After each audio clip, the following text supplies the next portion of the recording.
Département français d'outre-mer en Amérique du Sud, la Guyane permet avec sa base spatiale de Kourou de lancer des satellites pour le monde entier. Sa forêt amazonienne couvre un territoire grand comme le Portugal et présente une biodiversité exceptionnelle assez peu exploitée. Un des débats actuels se focalise sur la montagne d'or, un projet titanesque de mine d'or à ciel ouvert dont personne ne voudrait en métropole ni même en Europe. La taille du gisement est estimée à 190 km², presque 2 fois la surface de Paris. Toutes les exploitations de ce type, en Afrique, en Asie ou en Amérique du Sud, conduisent à des aberrations environnementales et sociales. Il n'existe pas un seul exemple, à l'échelle de la planète, de mégamines qui respectent les droits du travail et de l'environnement, comme il faudrait les appliquer en Guyane, région ultra-périphérique de l'Europe, où est censée s'appliquer la législation française et européenne.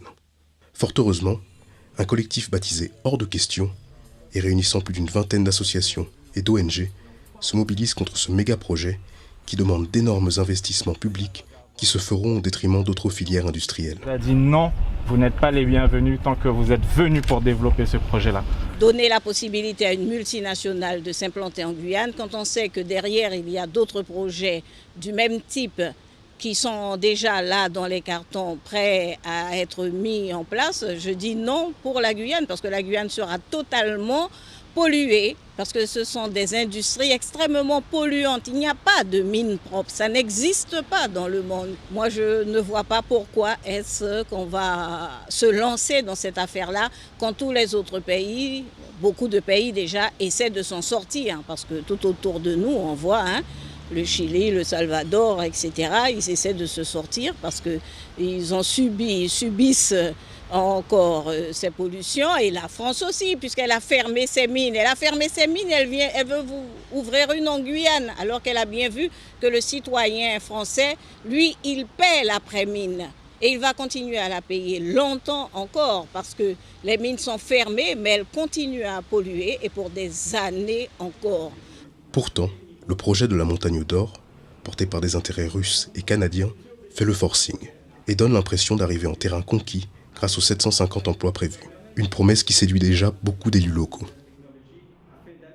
La promesse que fait Montagne d'Or, c'est de dire qu'ils vont créer à l'heure d'aujourd'hui 750 emplois qui seront au moment de la phase de construction et qui redescendront aux alentours de 500-550 emplois directs qui resteront sur la mine. Sur ces 550 emplois directs, ils comptent qu'il y aura à peu près 3000 emplois induits qui viendront se greffer, ce qui est entièrement faux, dans la mesure qu'ils ne sont même pas capables de dire quels sont les emplois qui vont être induits de la mine. On peut déjà d'ores et déjà penser qu'au niveau des services administratifs, on aura des emplois qui seront ou russes ou canadiens pour des fins, je dirais même, de stratégie industrielle, où ils auraient trop peur peut-être que nous défions un petit peu la concurrence.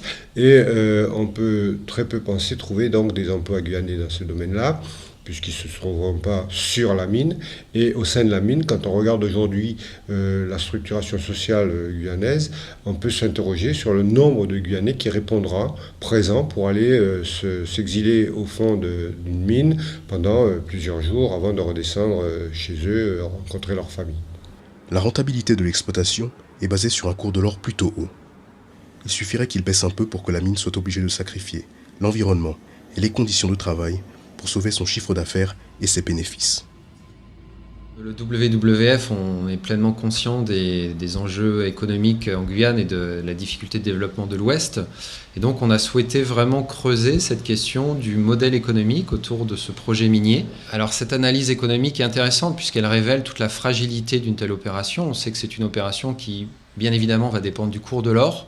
Si jamais le cours de l'or des 12 ans de durée potentielle de ce projet était le même cours que celui des 12 dernières années, on se rend compte que cette rentabilité serait bien plus faible que celle qui est annoncée et espérée par les promoteurs.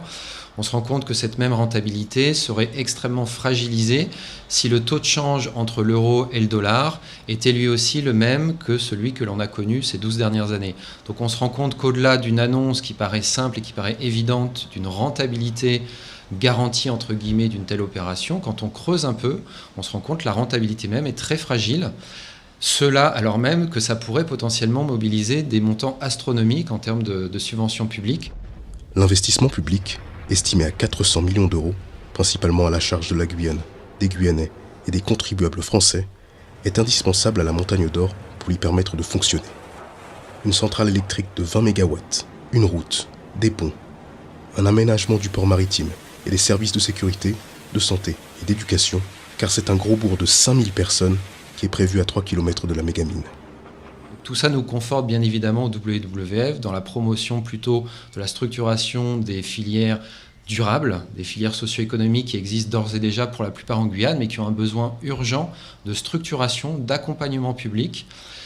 Le même accompagnement public qui, si jamais il était déployé en faveur de ce genre de multinationales, risquerait bel et bien de manquer pour ce qui existe déjà en termes de tissu productif guyanais. Une enquête publique doit avoir lieu début 2018. L'idée d'un référendum d'initiative locale pourrait être proposée aux Guyanais.